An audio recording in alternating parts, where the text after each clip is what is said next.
പരീക്ഷണങ്ങളെല്ലാം പൂർത്തിയാക്കി വ്യോമസേനയിൽ ചേരാൻ വേണ്ടി പോവുകയാണ് ഇന്ത്യയുടെ കാറ്റ്സ് വാരിയർ എന്ന് പറയുന്ന ഒരു ഡ്രോൺ. എന്താണ് ഈ കാറ്റ്സ് വാരിയർ? എന്ത് സവിശേഷതയാണ് യഥാർത്ഥത്തിൽ വ്യോമസേനയ്ക്ക് ഇത് നൽകുക? ഒന്ന് വ്യക്തമാക്കാം. കാറ്റ്സ് വാരിയർ എന്നുള്ള ഒരു പദത്തിന്റെ പൂർണ്ണ രൂപം കോമ്പാറ്റ് എയർ ടീമിംഗ് സിസ്റ്റം എന്നാണ്. എയർ ടീമിംഗ് സിസ്റ്റം എന്ന് പറഞ്ഞാൽ ഒരു വിമാനത്തോടൊപ്പം ആ വിമാനത്തിനെ ഒരു മദർഷിപ്പായിട്ട് കണ്ട് പ്രവർത്തിക്കുന്ന ഡ്രോണുകളും സഞ്ചരിക്കുന്ന ഒരു പ്രത്യേക ഒരു രീതി. അതായത് ഒരു യുദ്ധവിമാനം പോകുമ്പോൾ അതിനോടൊപ്പം ഒന്നോ രണ്ടോ വലിയ ഡ്രോണുകളും അതുപോലെ ചെറിയ ഡ്രോണുകളുമൊക്കെ ആ വിമാനത്തിനോടൊപ്പം സഞ്ചരിക്കും ആക്രമണത്തിന്.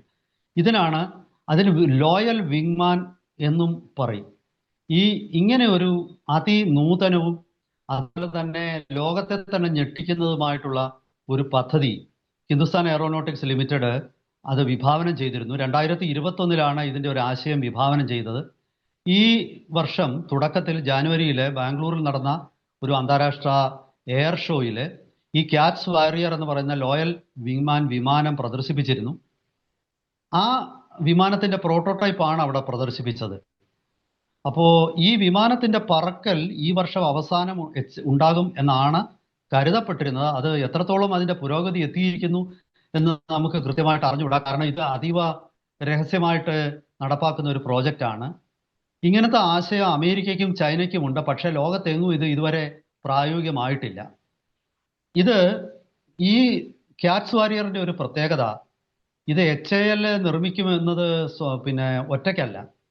New space research and technologies എന്ന ഒരു സ്വകാര്യ സ്ഥാപനം, അത് ബാംഗ്ലൂർ അടിസ്ഥാനമായിട്ടുള്ള ഒരു സ്ഥാപനമാണ് ഈ new space research and technologies. അവരുമായിട്ട് ചേർന്നിട്ടാണ് HALന്റെ ARDC എന്ന് പറയുന്ന വിഭാഗം ഇത് വികസിപ്പിച്ചെടുക്കുന്നത്. അപ്പോൾ ഈ വർഷം ഒടുവിൽ ഇതിൻ്റെ പരീക്ഷണ പറക്കൽ നടക്കുകയും 2026 അവസാനം, അതായത് അടുത്ത വർഷം അവസാനമാകുമ്പോഴേക്കും വ്യോമസേനയിലേക്ക് ചേരാനായിട്ട് പൂർണ്ണമായിട്ട് സജ്ജമാവുകയും ചെയ്യുമെന്നാണ് കണക്കാക്കപ്പെട്ടിരുന്നത്. ഇതിൻ്റെ ഒരു പ്രത്യേകത, ഈ വിമാനം നമ്മുടെ LCA തേജസുമായിട്ട് ഒത്തുചേർന്ന് പ്രവർത്തിക്കാനാണ് ആദ്യം വിഭാവനം ചെയ്തിരുന്നത്. അതായത് യുദ്ധവിമാനം മുന്നോട്ട് പോകുമ്പോൾ ആ യുദ്ധവിമാനത്തിൽ നിന്നും കുറച്ചു ദൂരം മുൻപിലായിട്ട് ഈ കാറ്റ്സ് വാരിയർ ഉണ്ടാകും. അതായത് സിറ്റുവേഷണൽ അവയർനെസ് എന്ന് പറയുന്നത്, അതായത് ആ പ്രദേശത്തിൻ്റെ കുറിച്ചുള്ള ഒരു ചിത്രം റിയൽ ടൈം വീഡിയോകളിലൂടെ ഈ മദർ ഷിപ്പായിട്ടുള്ള LCA തേജസ് 1A ഈ കാറ്റ്സ് വാരിയർ സംപ്രേഷണം ചെയ്യും. അപ്പോൾ മുന്നിൽ എന്താണുള്ളതെന്ന് കുറച്ചുകൂടെ വളരെ കൃത്യമായിട്ട് ഈ തേജസിൻ്റെ പൈലറ്റിൻ്റെ ഹെൽമെറ്റ് ഡിസ്പ്ലേയിലൂടെ വളരെ കൃത്യമായിട്ട് ഇത് മനസ്സിലാക്കാൻ പറ്റും. അങ്ങനെ ഒരു ISR, അതായത് ഇന്റലിജൻസ്, സർവൈലൻസ്, റെക്കോണിസൻസ് മാത്രമല്ല ഈ കാറ്റ്സ് വാരിയർ ഉള്ളത്. ഇതൊരു കോമ്പാറ്റ് ഡ്രോണും കൂടാണ്. ഇതിന് ആയുധങ്ങൾ ഇതിൽ ഘടിപ്പിച്ചിട്ടുണ്ട്. അതുമാത്രമല്ല, ഇതിൻ്റെ ഒരു പ്രത്യേകത, ഇതിൻ്റെ റഡാർ സിഗ്നേച്ചർ വളരെ വളരെ ചെറുതാണ്. അതായത് റഡാറിലൂടെ ഇത് തിരിച്ചറിയപ്പെടാൻ പറ്റില്ല. അത് കാരണം ഇപ്പോൾ പലരും ചോദിച്ചേക്കാം, ഇത്തരം ഒരു കാറ്റ്സ് വാരിയർ ഡ്രോണ് എതിരാളിയുടെ ഒരു BVR മിസൈൽ വെച്ച് ആദ്യമേ തന്നെ അങ്ങ് തകർത്തുകൂടെ എന്ന്. അതിന് ഉത്തരമാണ് ഞാൻ പറഞ്ഞത്. ഇത് സാധാരണ ഒരു സ്റ്റെൽത്ത് വിമാനത്തിനേക്കാൾ സ്റ്റെൽത്താണ്. കാരണം ഒരു വിമാനത്തിനേക്കാൾ വളരെ ചെറുതാണല്ലോ ഒരു ഡ്രോണ്. മാത്രവുമല്ല, അതിൻ്റെ റഡാർ സിഗ്നേച്ചർ, റഡാറിൽ കിട്ടുന്ന ഒരു പ്രദേശം, ആ വിമാനത്തിൻ്റെ ഒരു ഏരിയ വളരെ വളരെ ചെറുതാണ്, സെൻറ്റിമീറ്ററുകൾ മാത്രമേ ഉണ്ടാവുകയുള്ളൂ. അങ്ങനെയുള്ള ഒരു സംവിധാനമാണിത്. ഇതിൽ ആയുധങ്ങൾ ഘടിപ്പിച്ചിരിക്കും. ഇതിൽ ഹ്രസ്വദൂര ബിയോണ്ട് വിഷ്വൽ റേഞ്ച് മിസൈലും ഉണ്ടാവും. അതായത് ഒരു വിമാനത്തിനെ പോലും തകർക്കാനുള്ള എയർ മിസൈൽ ഇതിൽ ഘടിപ്പിച്ചിരിക്കും. ഈ കാറ്റ്സ് വാരിയറിൽ ഏതാണ്ട് 650 കിലോഗ്രാം ആയുധങ്ങൾ വഹിക്കാൻ ശേഷിയുള്ള ഒരു ഡ്രോണാണ്, കോമ്പാറ്റ് ഡ്രോണാണ് ഈ കാറ്റ്സ് വാരിയർ. ഇതിൻ്റെ ഒരു ഗുണമെന്ന് പറയുന്നത്, നമ്മൾ തദ്ദേശീയമായിട്ട് വികസിപ്പിച്ചെടുത്ത എഞ്ചിനാണ് ഈ കാറ്റ്സ് വാരിയറിൽ ഉപയോഗിക്കുന്നത്. 3.7 കിലോ ന്യൂട്ടനുള്ള ശക്തിയുള്ള 2 എഞ്ചിനുകളായിരിക്കും ഈ കാറ്റ്സ് വാരിയറിൽ ഉപയോഗിക്കുന്നത്.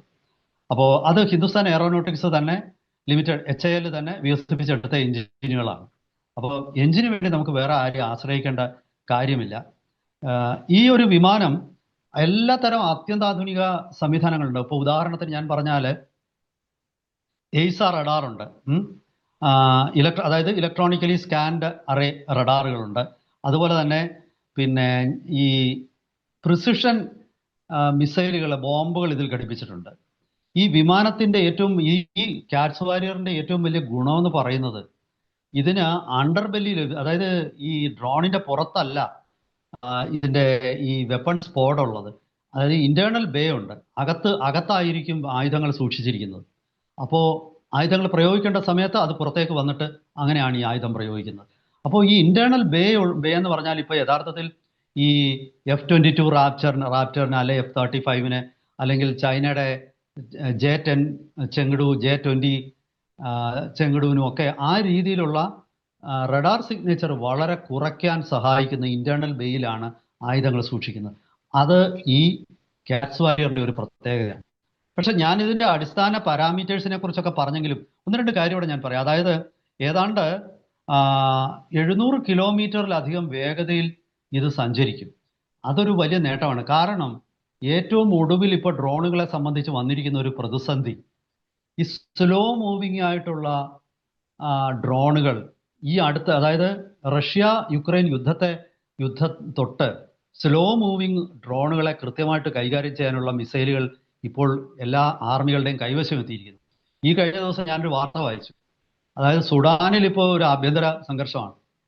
സൗത്ത് സുഡാനും നോർത്ത് സുഡാൻ എന്ന് പറയുന്ന സുഡാൻ റിപ്പബ്ലിക്കും ഇവർ തമ്മിൽ വലിയ സംഘർഷത്തിലാണ്.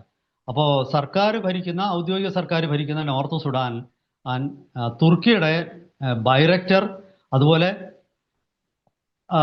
അക്കിൻകി എന്ന് പറയുന്ന അത്യന്താധുനിക ഹെയിൽ ഡ്രോൺ, അതായത് high altitude long endurance drone, ഈ ഡ്രോണുകൾ അവർ മിസൈൽ ഉപയോഗിച്ച് തകർത്തു.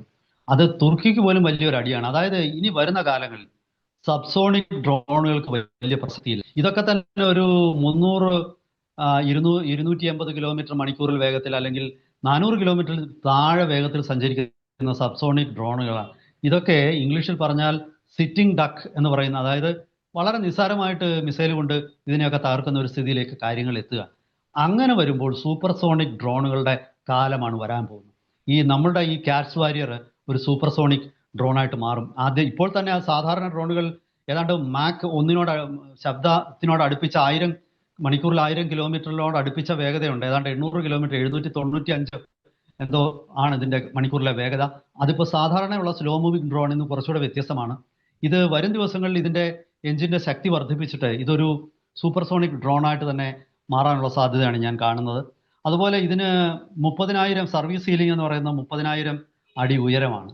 അങ്ങനെ ഒരുപാട് പ്രത്യേകതകളുണ്ട്. അതായത് ഈ വിമാനത്തിന് തേജസ്സുമായിട്ട് ഒരുമിച്ച് പ്രവർത്തിക്കുന്ന ഈ വിമാനം തേജസ്സിന് നേരെ വരുന്ന ആക്രമണങ്ങൾക്ക് ഒന്നുകിൽ മുൻകൂട്ടി തേജസ്സിനെ അറിയിച്ചിട്ട് തേജസ്സിന് അതിൽ നിന്ന് ഒഴിഞ്ഞു മാറാം. അതല്ലെങ്കിൽ തേജസ്സിന് നേരെ ഒരു മിസൈൽ വരുന്നു, തേജസ്സിന് ഒരിക്കലും ഒഴിഞ്ഞു മാറാൻ പറ്റില്ല എങ്കിൽ സ്വയം ഒരു ചാവേറായിട്ട് ചെന്ന് ആ മിസൈൽ ഏറ്റുവാങ്ങി ഈ കാറ്റ്സ് വാരിയർ അങ്ങ് തകർന്നു വീഴും.